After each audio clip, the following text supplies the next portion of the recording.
Mi hermana me robaba el dinero y decían que así son las hermanas. Cuando empezó a robar a los vecinos, mis padres me pidieron que me echara a mí la culpa. En plena graduación entregué las pruebas, y todo el barrio supo qué tipos de padres eran. Crecí en un barrio de casas iguales y céspedes obsesivamente recortados. De esos donde el camión del correo pasa a la misma hora todos los días y la gente se saluda por compromiso mientras se queja del precio de la gasolina y del tráfico para ir al supermercado. Mis papás compraron la casa cuando yo tenía como 10 años, una cajita de madera con fachada color crema y una puerta roja que mi mamá juraba que le daba carácter. Aunque la verdad parecía más bien la nariz de un payaso en medio de un desfile de beis. Mi hermana llegó 3 años después que yo, y desde que tengo memoria la trataron como si fuera una maldita reliquia familiar.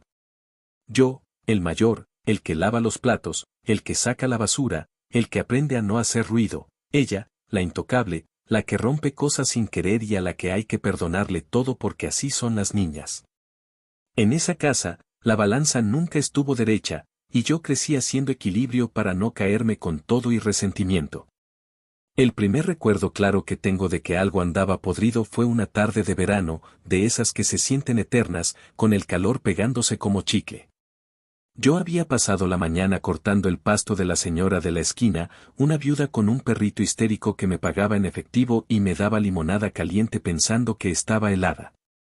Me entregó un billete y unas monedas que guardé en una latita azul donde metía mis ahorros, esa misma latita que escondía en la parte alta del closet, detrás de unas cajas de zapatos que mi mamá no dejaba tirar porque decía que siempre es bueno tener donde guardar cosas. Esa noche, cuando fui a contar lo que había juntado, faltaba un buen cacho. No fue un descuido, yo conocía mi propio desorden. Faltaba dinero, y no era casualidad. Me acuerdo que bajé a la cocina con la latita en la mano y le solté a mis papás que alguien me estaba robando. Mi mamá siguió revolviendo una olla de frijoles como si yo le hablara del clima, y mi papá, sin levantar la vista del noticiero, soltó ese maldito mantre que me perseguiría por años, que no hiciera drama. Que eran cosas de hermanos, que seguro mi hermana solo había tomado prestado, que a mí no me cuesta nada compartir. Me ardió la cara de pura impotencia. No estaba compartiendo, me estaban metiendo la mano en el bolsillo. Con el tiempo, la latita dejó de ser suficiente y pasé a guardar mi dinero en lugares cada vez más ridículos, dentro de un calcetín sucio, entre las páginas de un libro de la escuela. En una bolsa Ziploc escondida dentro de otra bolsa con calcetines viejos, detrás de una tabla suelta en el closet. Daba igual. El dinero desaparecía en pedacitos, como si una rata nocturna se comiera los billetes mordida tras mordida. Cada vez que decía algo, la historia era la misma. Mi mamá me sermoneaba con esa voz dulce que me da náuseas, que no fuera tacaño, que la familia está primero, que ella seguro lo iba a devolver, y mi papá remataba con ese tono de juez cansado, que no hiciera escándalo. Que lo dejara así, que para qué quieres el dinero si ni sales. Yo tenía mis salidas contadas y mis caprichos modestos, un videojuego de segunda mano, una camiseta de oferta, unos tenis que no parecieran reliquia. Mi hermana, en cambio, aparecía de pronto con brillo de labios y una sudadera nueva que una amiga le regaló o con una tarjeta de regalo misteriosa para comprarse maquillaje, y si yo preguntaba de dónde. En la casa se hacía un silencio incómodo que apestaba a complicidad. En el barrio, todos nos conocían por nombre, y eso a veces es bonito y a veces es una maldición. La señora de al lado, que vivía pendiente de todo desde su ventana como si fuera su trabajo, empezó a notar que mi hermana tenía la costumbre de olvidar cosas en su sala o en su cocina y regresar sola más tarde a recogerlas. A mí me tocaba acompañarla a veces, y yo me quedaba en la entrada haciendo como que miraba el jardín mientras ella echaba un vistazo demasiado largo a las mesas, a los bolsos colgados detrás de la puerta, a los cuencos donde la gente deja llaves y monedas. Era una mirada con hambre, como si la casa fuera un menú. No voy a mentir, me daba vergüenza ajena y me hervía la sangre, pero también me daba miedo. Miedo a confrontarla y que mis papás me hicieran sentir otra vez el malo de la película, miedo a generar un desmadre más grande del que ya había en mi cabeza. Miedo a quedarme solo en esa casa donde cariño significaba silencio y complicidad. La primera vez que intentaron que yo cargara con la culpa frente a un vecino fue una tarde cualquiera. Mi hermana había pasado a dejar un pastel a la señora del final de la calle, una de esas buenas obras que mi mamá organizaba para verse santa, y cuando volvimos, faltaba dinero de una cartera que la señora dejó en la cocina mientras iba por un plato. Nos llamaron amables, con esa amabilidad envenenada que uno sabe que no es amabilidad sino protocolo, y mi papá regresó con la cara rígida, como de piedra. Me dijo que lo mejor era que yo dijera que había sido yo, que así se acababa el chisme, que yo era más fuerte y podía aguantar el regaño, que mi hermana era una niña, que no entendía. Yo sentí que me jalaban el estómago hacia el piso, una sensación pegajosa de traición. No era la primera vez que mis papás me pedían hacerme cargo, pero sí fue la primera vez que me lo pidieron para cubrir un robo a alguien de afuera, a una persona que nos abría la puerta y nos ofrecía café. Ese día dije que no, que ni de chiste. Mi papá me miró con esos ojos que te desnudan, no por amor, sino por control, y me llamó egoísta. Mi mamá soltó la frase que ya se me pega a las costillas, que hay que proteger a la familia a toda costa. Yo pensé, con una lucidez que me dio hasta miedo, que ellos y yo no vivíamos en la misma definición de familia. A partir de ahí empecé a mirar mi casa con otros ojos. No era solo el robo, era la pedagogía torcida, la moral que se enseñaba a puerta cerrada. Mi mamá tenía esta teoría absurda de que mientras nadie supiera, no había daño real, como si la vergüenza fuera peor que el acto. Mi papá, por su parte, era de los que preferían arreglar todo con un ya, déjenlo así, como quien pone una alfombra sobre una mancha y pisa más fuerte para que no se note. Y mi hermana, bueno, mi hermana aprendió rápido el juego, ojos de cordero frente a los adultos y una sonrisa ladeada cuando estábamos solos, esa sonrisa que decía que vas a hacer, llorón. A veces me llegaban mensajes suyos a medianoche que parecían bromas, que si yo tenía guardado un billetito por ahí, que si no me enojara, que lo mío era nuestra caja familiar. Yo los leía con el brillo del celular en la cara, tumbado en la cama, y sentía un asco que no sabía dónde poner. Trabajé como pude. Paseé perros de vecinos cuando ellos salían a la oficina, recogí hojas en otoño, ayudé a un señor a arreglar cercas, metí cajas en una bodega un par de fines de semana. Todo para juntar un poco de dinero y no depender de mis papás, que habían convertido cada dólar en arma de control. Aprendí a decir que sí, a asentir, a sonreír para que me dejaran en paz, mientras por dentro iba tomando notas. En la escuela, entre clase y clase, anotaba cosas en una libretita, fechas, lugares, gente presente, lo que faltó, lo que escuché. No por gusto, sino por defensa. En algún punto, dejar constancia se volvió la única manera de no sentirme loco. La idea de vengarme no apareció de golpe, no hubo un relámpago dramático. Fue más bien una brasa que se quedó encendida en el fondo y que cada día agarraba un poquito más de aire. Yo no quería arruinarle la vida a nadie, como dicen las tías cuando hay chismes densos. Yo quería que pararan, que al menos se miraran al espejo y dijeran sí, nos pasamos de lanza. Pero ese espejo no existía en mi casa, todo era luz suave y filtros. Entonces empecé a pensar en un espejo público, algo que no pudieran tapar con otra alfombra.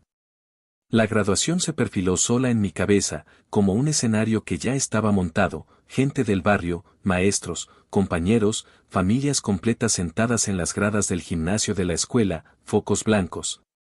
Un micrófono funcionando, una pantalla lista para presentar el video de los mejores momentos. Un teatro perfecto. Un lugar donde nadie pudiera fingir que no escuchó. Entretanto, mi relación con mi hermana se volvió una guerra fría. En la mesa, hablábamos lo indispensable.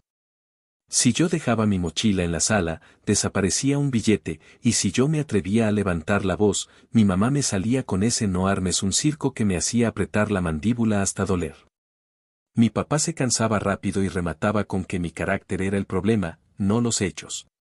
Yo aprendí a cerrar mi cuarto con llave, a cambiar escondites cada semana, a pasar por paranoico con tal de no seguir perdiendo. Ella, por su parte, fue subiendo la apuesta.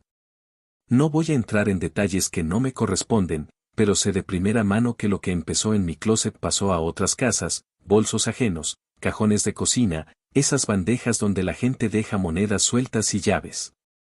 Y aquí viene lo peor, cuando los vecinos empezaron a sospechar y tímidamente a comentar que se les extraviaban cosas, mis papás se pusieron más creativos. La solución, según ellos, era fácil, yo decía que yo había sido, pedía disculpas con cara de arrepentimiento, devolvía lo que se pudiera y listo, asunto muerto. Eres hombre, puedes con esto, dijo mi papá una noche, y yo sentí una mezcla de rabia y tristeza que me dejó sin aire. Ser hombre no es tapar delitos de tu hermana para que a tus papás no se les caiga el teatro, carajo. En ese punto ya no era solo un pleito por dinero, era una pelea por mi versión de la realidad. Me tocó aceptar que en mi casa yo no iba a encontrar justicia, que no existía ese día en que mis papás dijeran tienes razón, hijo, la cagamos.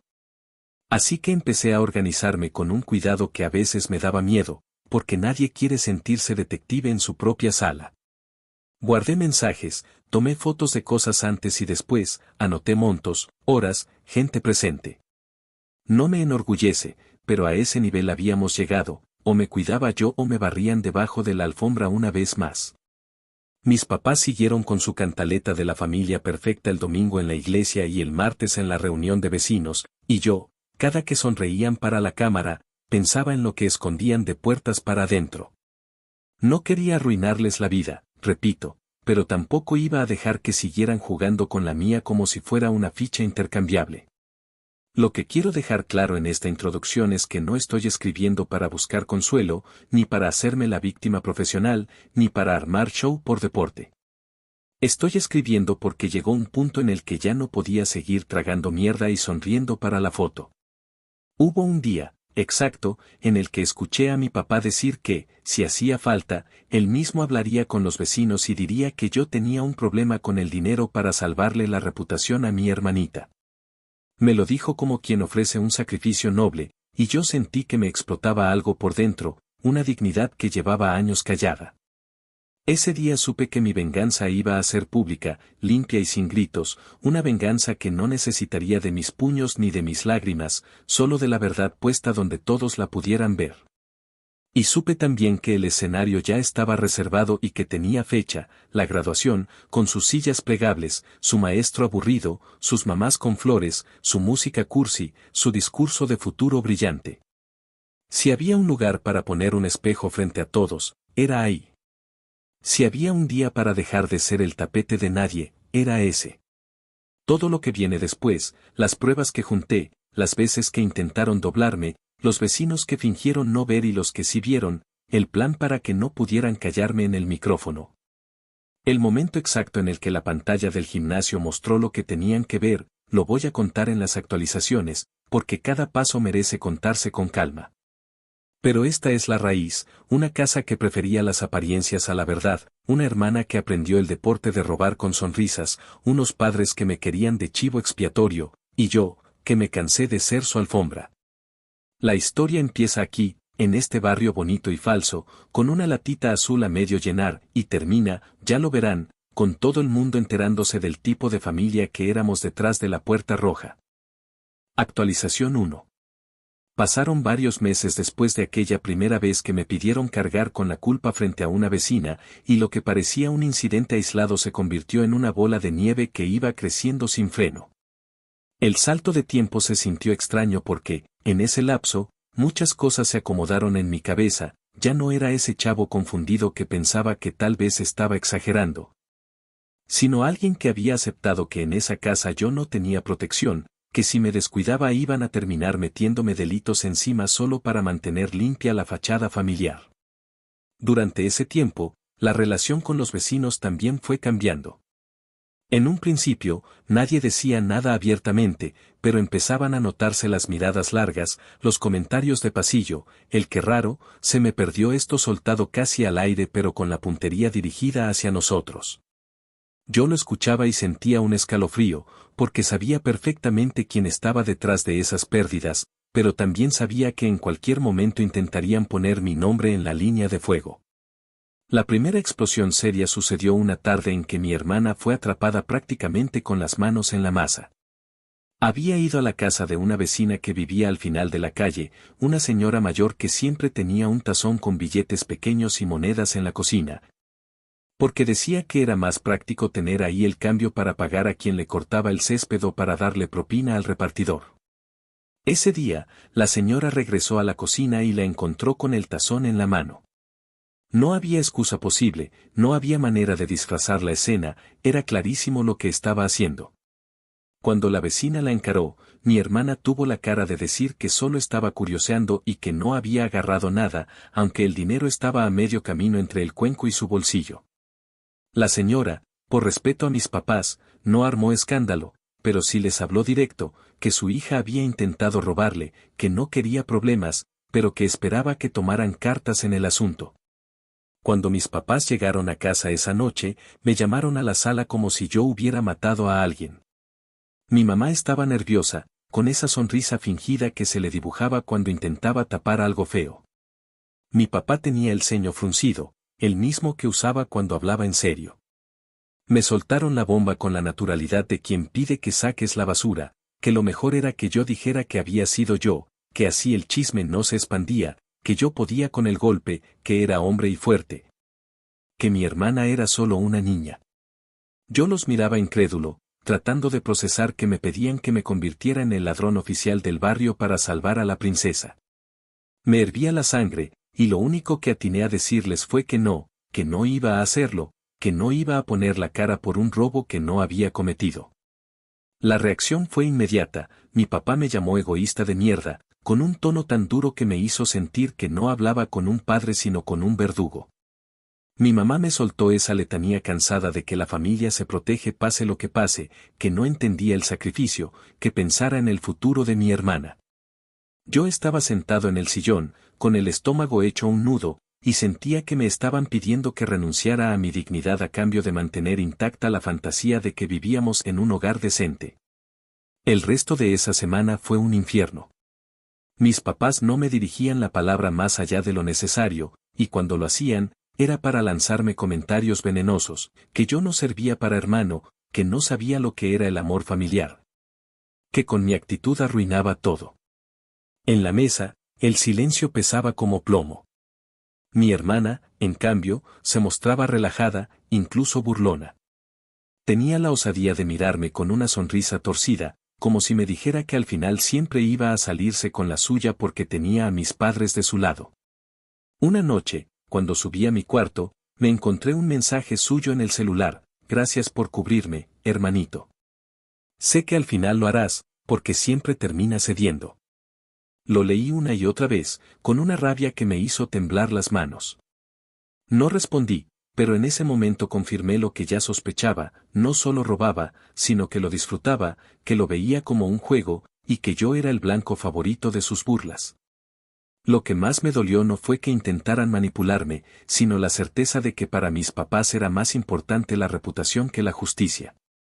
Preferían que su hijo mayor cargara con la fama de ladrón antes que admitir que su hija menor tenía un problema serio. Esa elección decía más que 1000 discursos. A partir de ahí, la casa dejó de ser un hogar y se convirtió en un campo de batalla silencioso. Cada gesto, cada mirada, cada palabra estaba cargada de veneno. Yo pasaba más tiempo fuera, en lo que fuera, recogiendo hojas, lavando autos, ayudando en lo que me pidieran los vecinos. No solo era por ganar dinero, era por alejarme de ese ambiente que me ahogaba. Pero al mismo tiempo, cada dólar que ganaba y que desaparecía misteriosamente era otra herida, otra prueba de que la traición venía de adentro. Ese episodio, el de la vecina que la cachó, marcó un antes y un después. Ya no era solo yo acusando y ellos defendiéndola, ahora había testigos, gente externa que había visto lo que pasaba. Y aún así, en lugar de enfrentar la realidad, mis padres se doblaron más, se aferraron a su versión de los hechos y me empujaron a ser el villano designado. Esa noche en la sala, cuando mi papá me gritó que era un egoísta por negarme a aceptar la culpa, entendí que la batalla no iba a ser justa. Y ahí mismo, en medio de la rabia, me hice una promesa silenciosa: no iba a permitir que siguieran usando mi nombre como escudo. No iba a ser su chivo expiatorio, y cuando llegara el momento, todo el barrio iba a saber quién era quién en esta familia. Esa idea, todavía borrosa en ese momento, fue lo único que me mantuvo firme durante los días que siguieron. Cada insulto, cada castigo, cada mirada de decepción fingida de mis papás fue alimentando el plan que yo todavía no sabía cómo ejecutar, pero que ya tenía un destino claro. Devolverles a todos la vergüenza que intentaban cargar sobre mí. Actualización 2. Pasó un mes entero desde la tarde en que me negué a cargar con el robo de la vecina y, en ese tiempo, la casa se convirtió en un lugar raro, como si alguien hubiera bajado la temperatura y dejado todas las ventanas cerradas.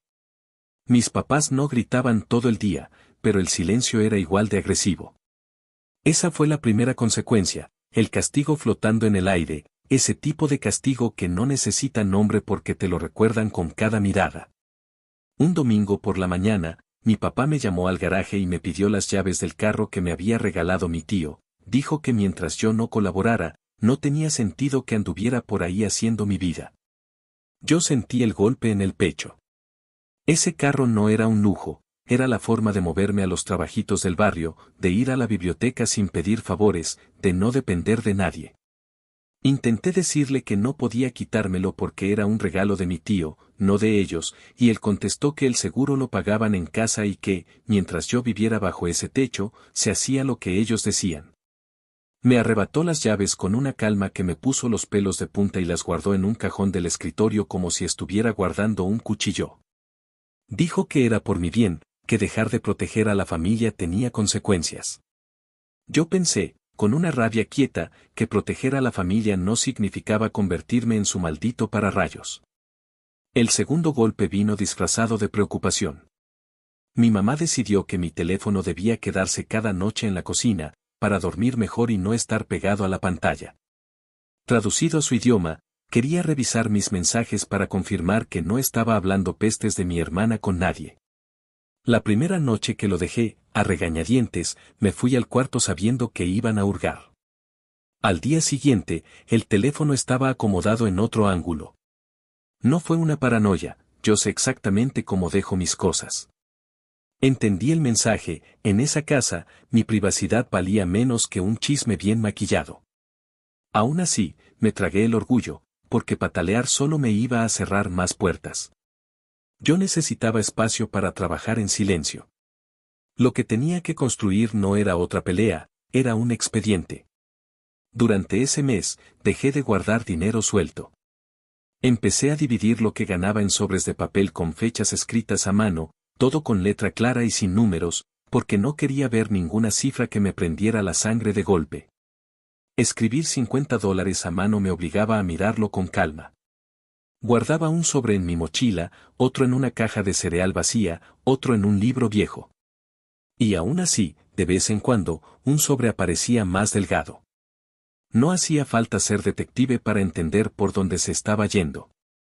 Entonces me armé de paciencia y fui a la tienda de segunda mano a buscar una cámara cualquiera. Encontré una camarita plástica, vieja, de esas que parecen un juguete, y un cable que medio funcionaba. La probé en la sala de la casa, apuntando a un florero, y luego en mi cuarto, escondida entre las playeras de un cajón, ligeramente abierta para dejar un ojo mirando hacia la puerta. No era un sistema bonito ni inteligente, era una herramienta para dejar constancia de que, cuando yo no estaba, mi cuarto no era mi cuarto. Las primeras semanas no pasó nada frente a la cámara y me desesperé. Pensé que quizá mi hermana había aprendido a entrar sin hacer ruido y sin tentación, pero era una idea que no cuadraba con su estilo. Un viernes por la tarde, mientras yo estaba recogiendo hojas en el jardín de un vecino, ella entró a la casa, subió a mi cuarto con esa ligereza de gato que me daba náuseas y abrió mi cajón como si fuera suyo. Ese día, la camarita agarró todo, el giro de su muñeca, la forma en que revisaba el primer sobre, las manos buscando con prisa. La sonrisa chiquita cuando encontró el dinero que yo había escondido entre dos camisetas dobladas. Cuando vi el video, en la noche, con el corazón apretado, supe que iba a necesitar más que una imagen borrosa para callar tantas bocas, pero también supe que el hilo estaba ahí. Me llevé las manos a la cara y no sabía si quería reír o llorar. No me sorprendía que estuviera robando, me sorprendía sentirme aliviado por tener pruebas. Qué jodida paradoja para un chamaco que solo quería que su casa fuera segura. A partir de ese primer video, ajusté el plan. Empecé a fotografiar mi propio cuarto antes de salir, la cartera sobre el escritorio en tal ángulo, el cajón con la ropa exacta, los sobres con la solapa hacia la izquierda, la libreta colocada a un lado del libro. No soy maniático, carajo, pero me hicieron volverme meticuloso por necesidad, porque cada detalle me servía para demostrar que no estaba inventando. También cambié los escondites, no por paranoia sino por estrategia. Si ella se acostumbraba a encontrar dinero en el mismo lugar, luego iban a decir que yo se lo estaba dejando a propósito para culparla. Me negué a darles ese argumento. En paralelo, me puse a revisar la basura de la casa de vez en cuando. Sí, suena asqueroso, pero he aprendido que muchas verdades terminan en el bote. Encontré envolturas de labiales caros, esas marcas que no compras con propinas de cortar césped, y recibos de tiendas donde mi mamá no compra por considerar que son muy caras. Los guardé en una carpeta azul que metía en el fondo de la mochila de la escuela. La carpeta se convirtió en mi amuleto y mi condena, pesaba poco, pero cada hoja era un ladrillo en la pared que estaba levantando. La caja debajo de la cama de mi hermana la descubrí por accidente. Estaba buscando una chamarra que había desaparecido, con ese descaro que da la costumbre de que todo se pierde en esa casa. Cuando noté que el faldón de la cama estaba un poco levantado y que el polvo dibujaba un rectángulo limpio. Empujé con la punta de los dedos y salió una caja de zapatos envuelta en papel de regalo usado. Adentro había billetes arrugados, monedas, un par de collares baratos y un reloj que reconocí al instante porque el vecino de al lado se había quejado en voz baja de haberlo perdido hacía unas semanas. No era un reloj caro, pero tenía una correa peculiar y una muesca en la parte trasera que lo delataba. No toqué nada más. Tomé fotos desde arriba, apunté el contenido en mi libreta y volví a meter la caja en su lugar. Esa noche me dolió el estómago del coraje porque, mientras cenábamos pollo reseco y mi mamá daba gracias por la armonía en el hogar. Yo tenía en la cabeza la imagen de esa caja que gritaba que mi hogar era cualquier cosa menos armonioso. En medio de todo, mi tío me llamó para preguntar por qué no estaba usando el carro. Le conté a medias, porque no quería meterlo en el ring con mis papás, y él me dijo con su voz de hombre cansado que, si se ponían cabrones, podía quedarme en su casa el tiempo que hiciera falta. Agradecí la oferta, pero no me moví. Y no porque me faltaran ganas, sino porque ya tenía una misión que cumplir. Irme en ese momento hubiera sido dejarles el tablero a ellos, concederles otro triunfo cobarde. Además, necesitaba el escenario que ya había elegido sin decirlo en voz alta. La graduación me rondaba la cabeza cada vez con más claridad. La escuela, el gimnasio con las gradas, la pantalla de presentaciones, el técnico de sonido que pone música cursi antes de que empiece el acto, la directora diciendo discursos designados para dormir a cualquiera. Ese lugar iba a ser mi espejo. Por eso respiré hondo y me propuse aguantar unas semanas más en ese infierno silencioso. La forma en que mis papás intensificaron el castigo fue sutil y asfixiante. De pronto, tenía que avisar a qué casa iba, a qué hora regresaba, con quién estaba. Me asignaron tareas absurdas como lavar el coche familiar 2 veces por semana y barrer la entrada aunque no hubiera hojas. Cada que intentaba decir algo, mi papá hablaba de responsabilidad con una seriedad cínica que me daban ganas de mandar todo a la chingada. Mi mamá, por su parte, empezó a llevar a mi hermana a clases de no sé qué, como si meterla a un club fuera una vacuna contra la culpa. A mí me tocaba, de paso, llevar y traer bolsas del supermercado y cargar cajas, como si el trabajo físico me fuera a curar la rebeldía. Yo cumplía para no darles más combustible, pero por dentro la rabia trabajaba, no de forma ciega, sino como un motor frío que no se apaga. Hablé con mi mejor amigo en una heladería vieja de la avenida principal, un lugar que huele a galleta de cono todo el santo día y donde las mesas están pegajosas sin remedio. Le conté, con más detalle del que me gustaría, lo de la cámara, lo de la caja, lo de los recibos, lo de las miradas de mis papás. Él me escuchó con esa paciencia que te da quien te conoce desde que tenías los dientes chuecos, y me dijo que estaba listo para ayudarme el día que yo decidiera. Me habló del chico del club de audiovisuales que siempre quiere sentirse útil, ese que se la vive en el gimnasio de la escuela conectando cables y revisando micrófonos. Dijo que podía hablar con él, que el día de la graduación no es difícil colar un archivo en la computadora si lo haces con cara de que eres parte del equipo. Yo asentí con una mezcla de emoción y miedo, porque lo que hasta ese momento era un plan en mi cabeza empezaba a tener manos y pies en el mundo real. Para no depender de la computadora de mi casa, empecé a hacer copias de todo. Fui a la biblioteca y escaneé lo que pude, imprimí algunas fotos en blanco y negro que guardé en un sobremanila con mi nombre y una fecha. Usé la impresora de la escuela para otras cosas, siempre a deshoras, siempre con cuidado de no dejar rastros. Llevé un juego a casa de mi amigo y otro al casillero de educación física, porque si algo había aprendido es que, en una casa donde te pueden voltear la historia en un segundo, necesitas respaldos desperdigados. No es una película, es un chavo tratando de no volverse loco mientras junta pedacitos de verdad para no ahogarse en el gaslighting de su familia. En paralelo, mi hermana no paró. La vi regresar 2 veces con bolsas que no podía pagarse y una cara de que todo está bien que me revolvía los intestinos. Hubo un día en que dejó caer, sin querer, una tarjeta de regalo en la sala. La levanté por reflejo y vi el nombre de una tienda donde la cajera conoce a todos por su nombre y rara vez regalan tarjetas, salvo cuando devuelves algo sin recibo. Adiviné el truco. Ella robaba, luego iba a devolver la mercancía y salía con una tarjeta de regalo para hacer compras limpias. No soy policía, pero no hace falta serlo para entender ese caminito. Guardé la tarjeta en la memoria, no físicamente, porque no necesitaba que mi mamá me acusara de estar levantando cosas. La dejé en la mesa como si nada, y al rato ya no estaba. Ella apareció con nuevos tenis 2 días después, y en la cena dijo que eran un regalo de una amiga.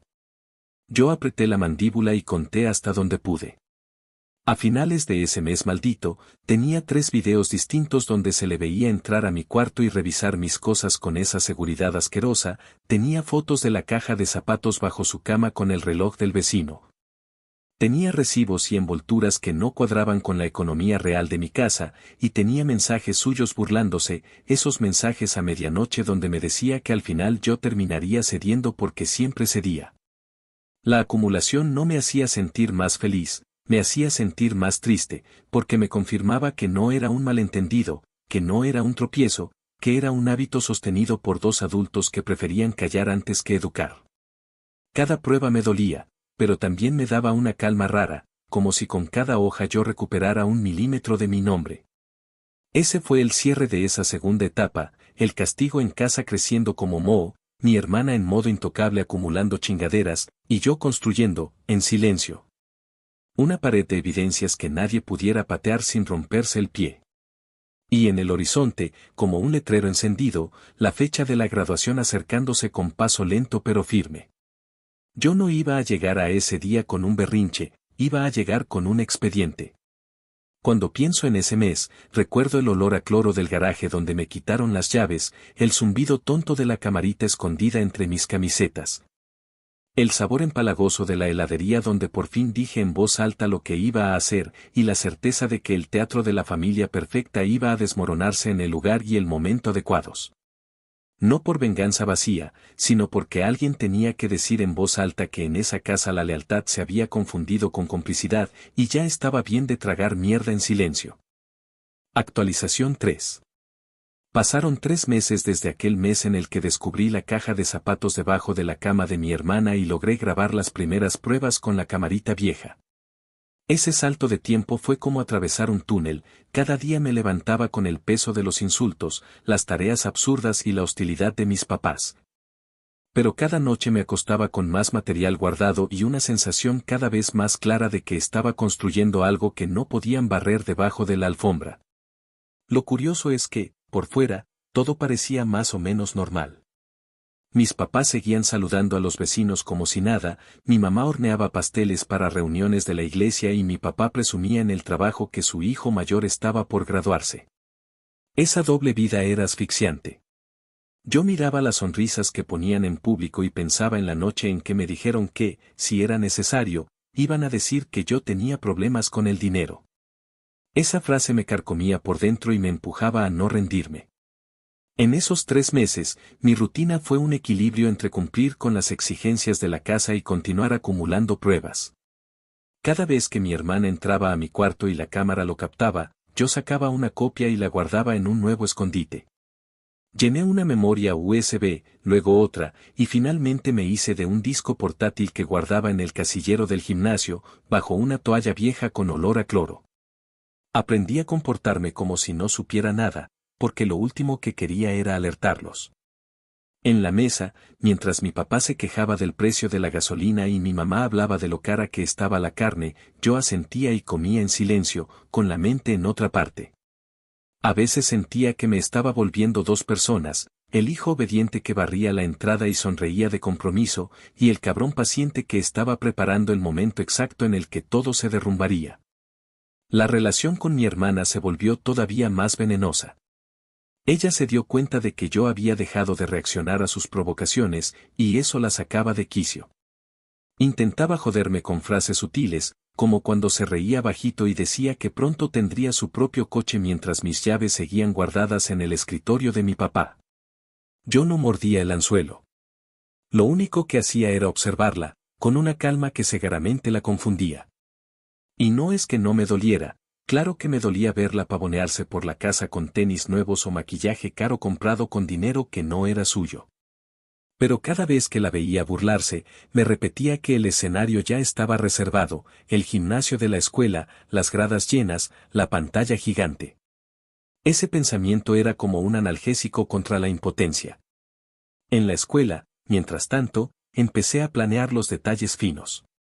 Me acerqué más al chico de audiovisuales, el que siempre estaba arreglando cables y revisando micrófonos, y aunque no le conté toda la verdad, le dije que quería proyectar algo en la graduación, algo personal. Como un agradecimiento. Le brillaron los ojos porque para él todo era una oportunidad de mostrar lo que sabía hacer. Me explicó cómo funcionaba el sistema. La computadora conectada al proyector estaba siempre lista con las presentaciones de los maestros, pero si tenías un USB con los archivos correctos, podías abrir lo que quisieras con un par de clics. Esa información me tranquilizó más de lo que debería. Me imaginé a mí mismo, en el momento preciso, conectando la memoria y dejando que todo hablara por sí solo. El ambiente en casa no mejoró, de hecho empeoró. Hubo una tarde en que mi papá llegó con cara de pocos amigos y me acusó de ser distante, de que mi actitud estaba rompiendo la familia. Yo lo escuchaba, mordiéndome la lengua, porque quería decirle que no era mi actitud, sino los robos y la complicidad, pero sabía que abrir la boca era darle más motivos para controlarme. Mi mamá, por su parte, insistía en que yo debía reflexionar y ceder por el bien de mi hermana. Ese era su estribillo favorito, como si mi función en la vida fuera cargar con la mierda de otros para que ella pudiera dormir tranquila. Y cada sermón me recordaba por qué estaba haciendo lo que estaba haciendo. No era solo por mí, era porque esa forma de educar a mi hermana la estaba destruyendo a ella también. La estaban criando con la idea de que siempre iba a tener a alguien que le limpiara las manos, y esa mentira era venenosa. El tercer mes terminó con la certeza de que ya tenía todo lo necesario para ejecutar el plan. Tenía pruebas grabadas de sobra, tenía fotos de la caja con objetos robados, tenía capturas de sus mensajes, tenía recibos y hasta testigos indirectos en el barrio.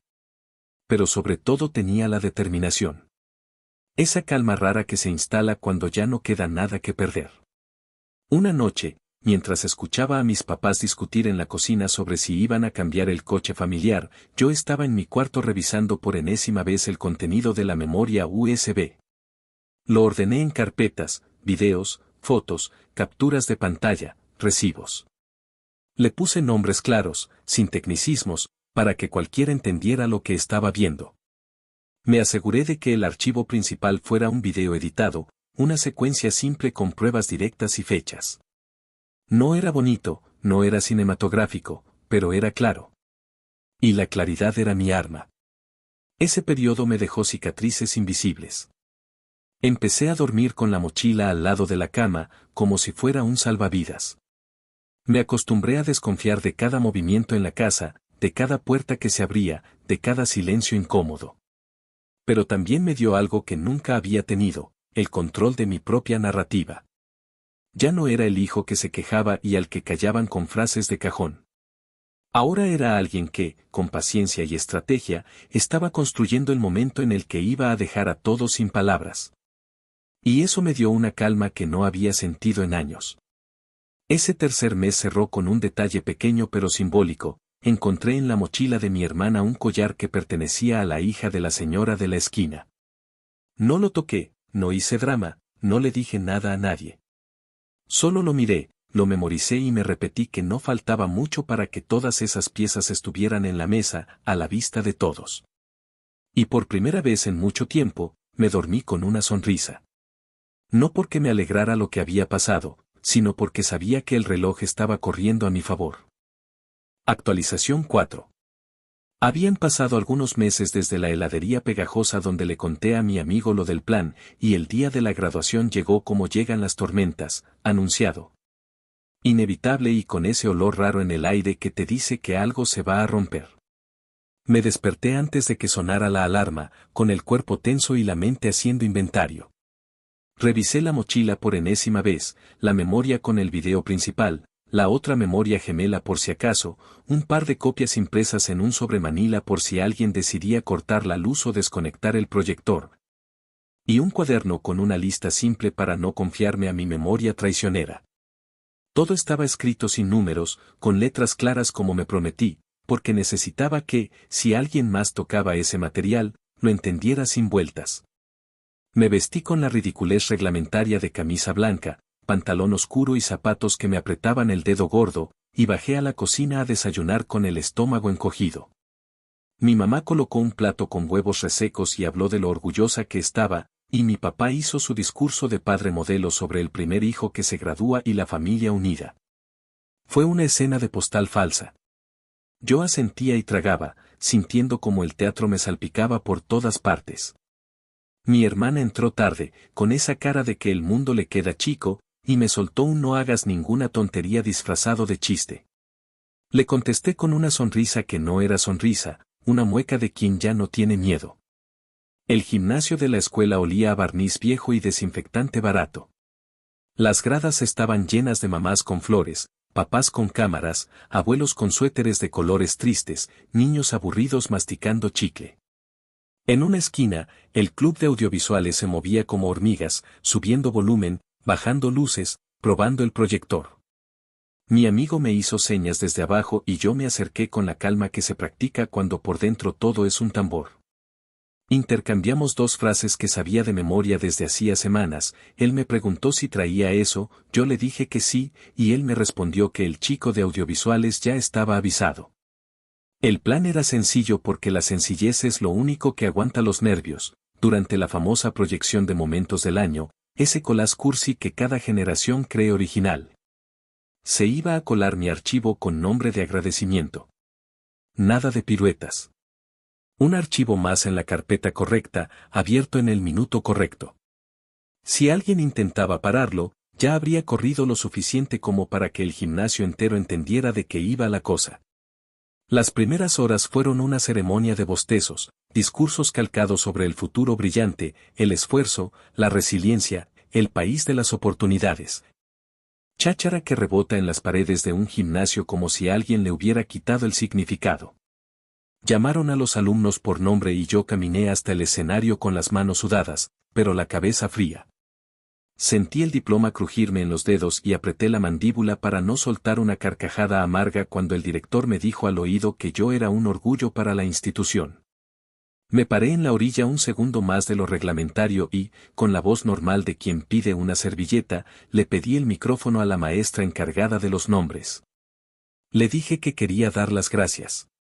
Me miró con duda, pero la inercia de la ceremonia le ganó a su instinto y me lo pasó. La gente aplaudió sin saber por qué, porque la gente aplaude por deporte en estos actos. Respiré hondo y hablé sin adornos. Dije que quería agradecer a mis maestros y a mis amigos, y que, ya que estaba toda la comunidad reunida, quería hablar de algo que me había pasado y que me había hecho más fuerte de una forma que no le deseo a nadie. Dije que durante años me habían robado en mi propia casa, que yo había intentado arreglarlo adentro, que me habían pedido que guardara silencio por el bien de la familia, que el silencio se había vuelto un cuchillo, Y que como no encontré justicia en mi sala, la estaba buscando en el gimnasio, frente a todos, porque a veces la única manera de que algo pare es ponerlo bajo luz. Mientras hablaba, vi a mis papás acomodarse en sus asientos como si el metal se hubiera enfriado de golpe. Mi mamá apretó las manos, mi papá entornó los ojos, mi hermana se hundió un poco en la silla como cuando esperas que el suelo te trague. Mi amigo, desde abajo, entendió la señal no verbal que practicamos 1000 veces, el momento exacto en que mi voz hiciera una pausa larga, la pantalla debía encender. La pantalla se encendió con ese brillo aburrido de cualquier presentación, pero la primera imagen no era un collage de fotos con música empalagosa, sino la toma fija de mi cajón abriéndose. El ángulo exacto desde entre mis camisetas y la figura de mi hermana entrando con prisa, mirando alrededor como quien revisa que no la vean y metiendo la mano en un sobre. No hubo música. No hubo letras de presentación. Solo el sonido ambiente del cuarto, ese silencio con un zumbido leve de aparato viejo y el pliegue inequívoco de los billetes doblándose. Al principio nadie entendió, el cerebro tarda en conectar lo que ve con lo que significa. Luego alguien soltó un carajo en voz baja y el murmullo se encendió como una mecha. La segunda escena mostró otra fecha escrita a mano en mi libreta, otro día, otro robo calcado. La tercera, la caja de zapatos bajo la cama de mi hermana, fotografiada desde arriba, con monedas, collares berretas y, al centro, el reloj con la correa y la muesca que la hija de la vecina reconoció de inmediato porque apretó el brazo de su mamá y dijo, sin aliento, que ese era el reloj de su papá. La señora de la esquina se llevó la mano a la boca. La pantalla cambió a capturas impresas en grande, con mensajes nocturnos donde mi hermana se burlaba de mí, diciendo que al final siempre cedes, y a recibos arrugados de tiendas que no pisamos porque son caras. Con fechas que encajaban con los días en que a los vecinos se les perdieron cosas. No era una película, no era montaje con efectos, era crudo, feo y claro. Como la verdad cuando no traes ganas de maquillarla. Mi papá se levantó de su asiento con ese paso de quien cree que todavía manda y empezó a avanzar hacia el pasillo como si con caminar pudiera apagar una pantalla. La directora, que no es tonta, le bloqueó el paso con una sonrisa artificial y el gesto de espere su turno, ese gesto que en ceremonias es ley. Mi mamá me miraba desde abajo como si me estuviera viendo por primera vez, con la cara blanca y los labios apretados. Mi hermana tenía los ojos muy abiertos, una mezcla de rabia y pánico, como si no hubiera calculado que el juego podía llegar a esto. Yo seguía hablando, no por gusto sino porque tenía que terminar lo que había empezado. Dije que ahí estaba lo que necesitaban ver, que no estaba pidiendo aplausos ni castigos públicos, que estaba diciendo en voz alta lo que me habían pedido que enterrara, y que si alguien había perdido algo y lo reconocía, que supiera que no estaba loco, que no era un despiste, que no era un misterio sin nombre. Dije, con la voz muy firme aunque me temblaran las manos, que más de una vez mis padres me habían pedido que me echara la culpa, que yo dijera que había sido yo, porque era más fuerte y podía aguantar. Dije que no iba a cargar con eso. Dije que ese día me graduaba de la escuela y también de ser el tapete de nadie. El gimnasio se volvió un hervidero controlado. Se escucharon nombres murmurados, el de mi hermana y el de mis papás, repetidos con incredulidad, con ese tono de quien arma un rompecabezas en tiempo real. El chico de audiovisuales, santo de mi causa, dejó el video correr sin mover un dedo, porque sabía que si cerraba la ventana habría manos queriendo arrancarle el cable. La directora, entre el deber y la imagen, decidió no cortar la luz. No era valentía, era cálculo. Parar la proyección hubiera sido aceptar en público que estaban defendiendo una mentira. Dejaron que terminara.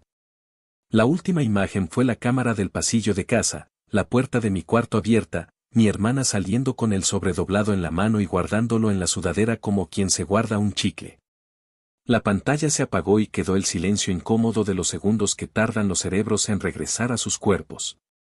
No sé quién aplaudió primero, y no fueron aplausos de celebración, fueron golpes secos de reconocimiento, como quien dice ok, ya vimos.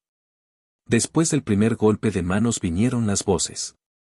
La vecina del reloj se acercó a la directora y le dijo que lo quería de vuelta. Un papá que siempre me parecía invisible dijo que su esposa llevaba semanas diciendo que le faltaban billetes del frasco de la cocina y que él había insistido en que era descuido. Una maestra me miró con ojos de lo siento por todo lo que no vio mientras yo entraba a su clase con ojeras.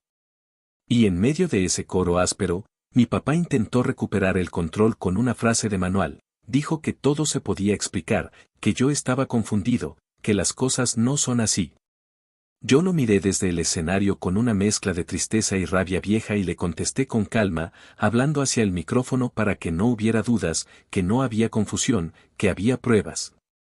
Que yo las guardé porque nadie me creyó cuando lo dije suave, y que si no querían que todo el barrio lo supiera, no me hubieran pedido que mintiera. La directora, viendo que el acto se les iba de las manos, tomó el micrófono y soltó palabras de manual sobre manejar el asunto por los canales correctos, que gracias por mantener la calma, que el evento debía continuar. A mí me pidió que bajara del escenario con la misma sonrisa de plástico con la que le bloqueó el paso a mi papá. Yo bajé, no por obedecer ciegamente sino porque mi trabajo ya estaba hecho.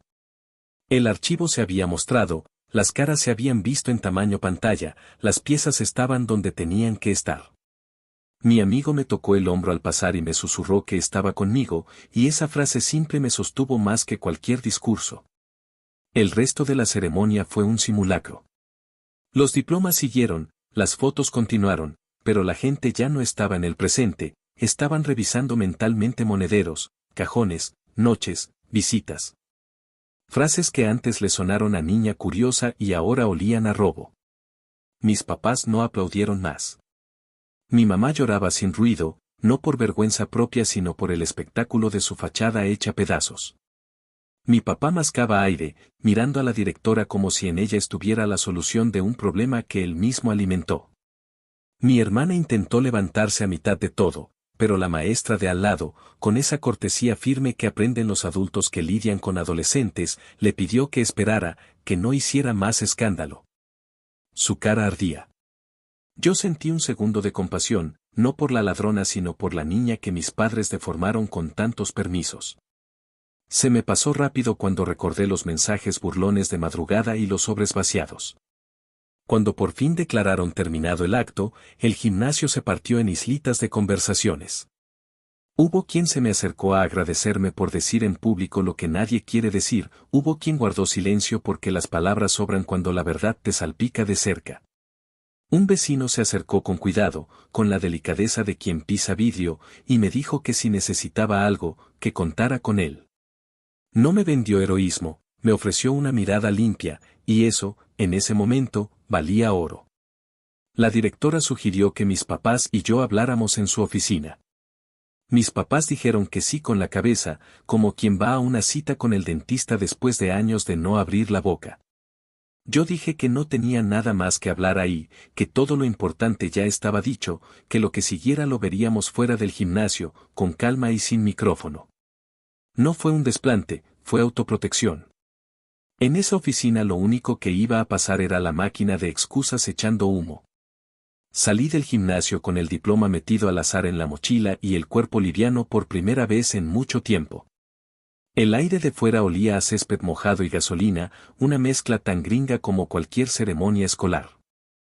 En el estacionamiento, oí a dos mamás hablar con ese tono de chisme que ya no es chisme sino ajuste de cuentas con la realidad. Una decía que siempre le pareció rarito que mi hermana trajera cosas nuevas cada semana.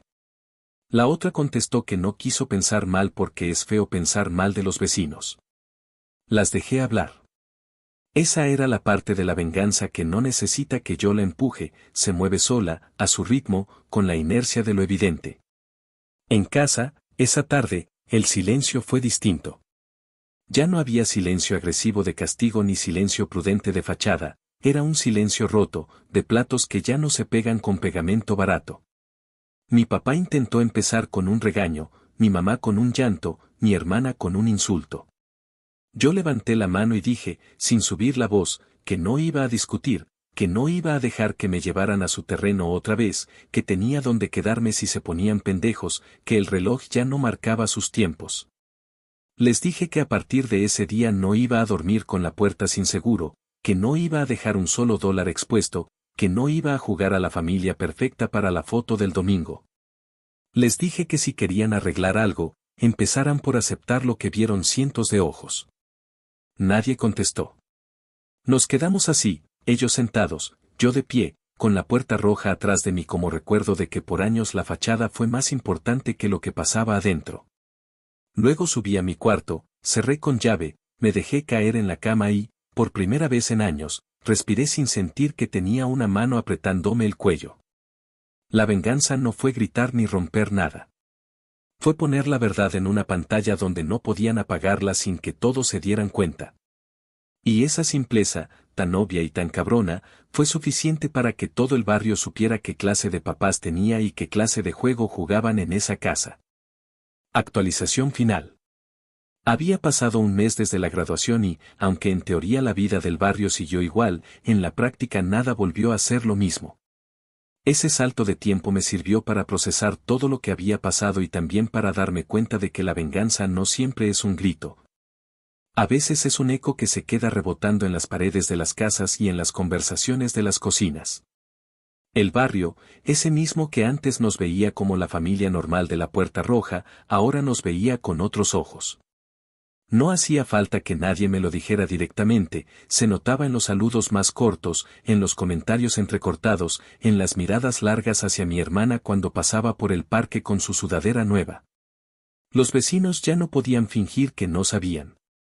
Lo habían visto en la pantalla del gimnasio y esa imagen se quedó grabada en ellos como una cicatriz. En mi casa, el ambiente era insoportable. Mis papás no podían sostener la fachada ni siquiera entre ellos. Mi mamá lloraba a ratos, no porque sintiera culpa real sino porque le dolía que la gente la mirara distinto, como si la hubieran despojado del papel de señora respetable que tanto cuidaba. Mi papá se volvió más duro, más seco, con esa manera de hablar en frases cortas, como si cada palabra le costara. Me dijo una noche, con la voz tensa, que yo los había humillado, que podía haber hablado con ellos en privado, que exhibirlos fue una puñalada por la espalda.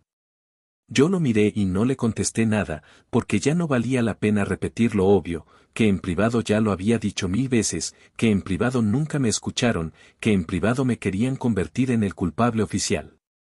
Ellos confundían humillación con consecuencia, y no era mi trabajo explicarles la diferencia. Mi hermana se convirtió en un fantasma incómodo. Ya no podía caminar tranquila por la cuadra. Una vez la vi salir hacia la tienda y 2 señoras cruzaron de acera para no toparse con ella. Otra vez escuché a un grupo de chicos susurrar su nombre seguido de la palabra ladrona. La rabia que me tenía se transformó en puro veneno. En casa me insultaba por lo bajo, me decía que había arruinado su vida, que era un hijo de puta por no haberme callado. Yo la escuchaba con una calma que antes no tenía. Ya no me dolía. Ya no me hacía sentir culpable. Cada insulto era solo confirmación de que la máscara se le había roto y que ya no podía esconderse detrás de mí. La caja de zapatos debajo de su cama desapareció, pero el hueco en la madera donde estaba guardada seguía ahí, como recordatorio de lo que había sido. Mis papás no tocaron el tema de frente, pero yo sabía que la habían obligado a deshacerse de todo. Demasiado tarde, porque el barrio ya había visto. En la escuela, mis compañeros me trataban distinto. No era compasión ni burla, era una mezcla rara de respeto y distancia. Algunos me felicitaron por haber tenido los huevos de mostrar la verdad. Otros simplemente me miraban con una mezcla de curiosidad y miedo, como si yo fuera capaz de proyectar sus secretos también. No me importó demasiado. Yo había aprendido que la opinión de la gente pesa menos que la paz de poder dormir tranquilo. Y ese mes dormí mejor que en años, aunque todavía me despertaba a veces con el cuerpo tenso, como esperando un grito o una acusación que nunca llegaba. Lo más importante fue que decidí mudarme con mi tío. Una tarde, después de una discusión absurda en la que mi mamá me dijo que tal vez deberías disculparte con tu hermana para que todo vuelva a la normalidad, agarré mi mochila. Metí mi ropa y la carpeta con todas las pruebas y caminé hasta la casa de mi tío. Él no preguntó demasiado. Me abrió la puerta, me dio una cama y me dijo que mientras yo estudiara o trabajara, tenía un lugar. Esa casa olía a tabaco viejo y a madera, y aunque no era un palacio, se sentía más hogar que el lugar donde había crecido. Dormí la primera noche sin llave en la puerta y sin miedo de que alguien me revisara los cajones. Esa sensación de libertad simple, casi tonta, fue más valiosa que cualquier diploma. En el barrio, la historia siguió circulando. Una señora me contó que después de la graduación encontró un par de aretes en la mochila de su hija que no eran suyos, y de inmediato pensó en mi hermana.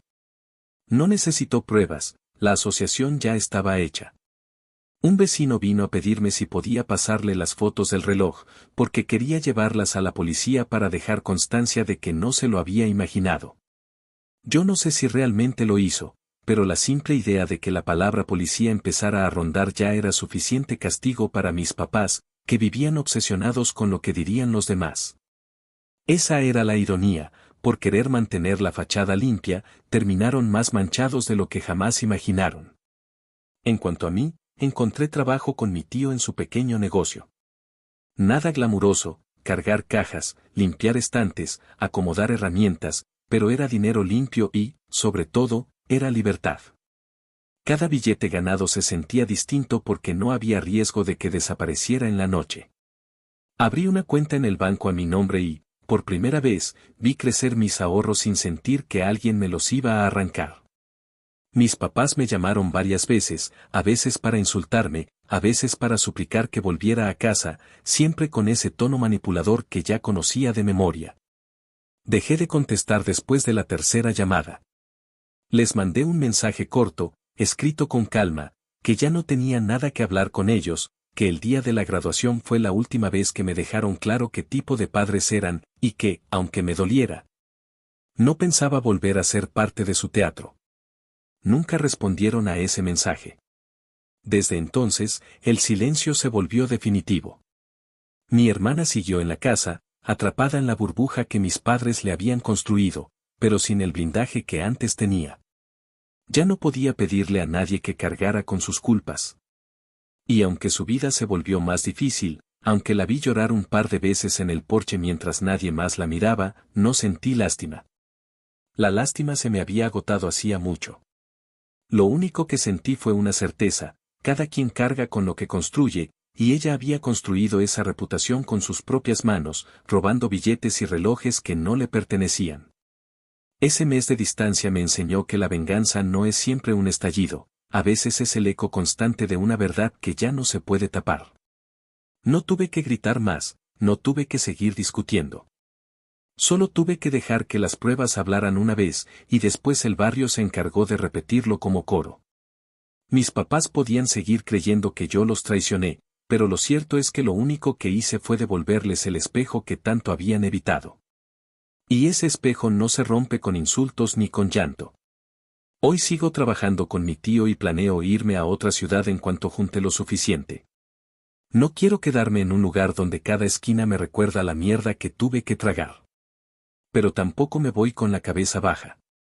Me voy con la tranquilidad de haber dicho la verdad en el momento justo, de haber evitado que me cargaran culpas que no eran mías, y de haber demostrado, aunque me doliera, que la lealtad no significa encubrir delitos. Mis papás eligieron proteger a su hija ladrona antes que educarla, y yo elegí proteger mi nombre antes que seguir siendo el chivo expiatorio de todos. Al final, esa fue mi verdadera graduación, no solo de la escuela, sino de la cárcel invisible en la que me quisieron encerrar.